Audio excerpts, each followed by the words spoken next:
Here with Tony Pike, runners this week at Alizé, race 1, Lismore Diamond. Yeah, she's a big step up in class on Saturday. She's off a midweek maiden win in a small field at Hawke's Bay.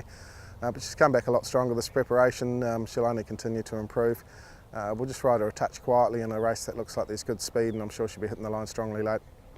In the same race, Wickerforce. Yeah, she's coming off a last start in the 1,000 guineas at Riccarton. It was just a step too far distance-wise for her, but she still ran extremely well. Trialled brilliantly here on Tuesday at Cambridge, and the 1,200 metres will suit. She'll roll forward and she'll be hard to beat.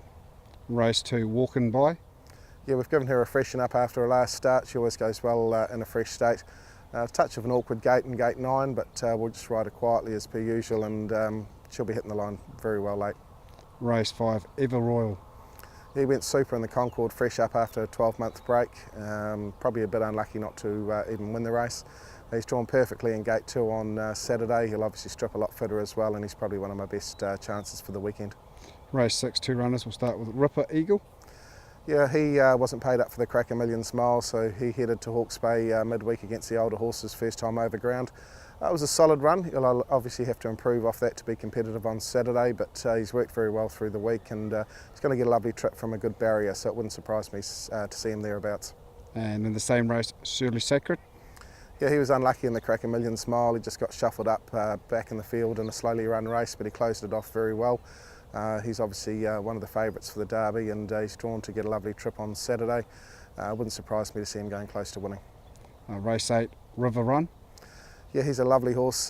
He was probably in a wrong race last start, but obviously the owner had a slot for the Taranaki Challenge. Got a long way back over the 1400 and what was a very much a leader's bias day, but he closed the race off really strongly. Big jump in distance, but we've always thought he's going to make a nice stayer, and he's going to run very well on Saturday. Same race, last start winner, Special Light. Yeah, she broke a maiden after some consistent form. It's obviously a step up in class to a Saturday rating 65, which looks like a race with plenty of depth. She's probably a place chance at best. Tony, runners at Poverty Bay on Sunday, race 1, Skomadi. Yeah, look, she's due to break through. Her form's been extremely consistent. I think the step up to 2,000 metres will suit, and she looks a good winning chance in the first at Gisborne on Sunday. And race 4, Waiwatu Lass. Yeah, she's another in good form. She's run 2 good seconds at her last start, and winning turn's very close.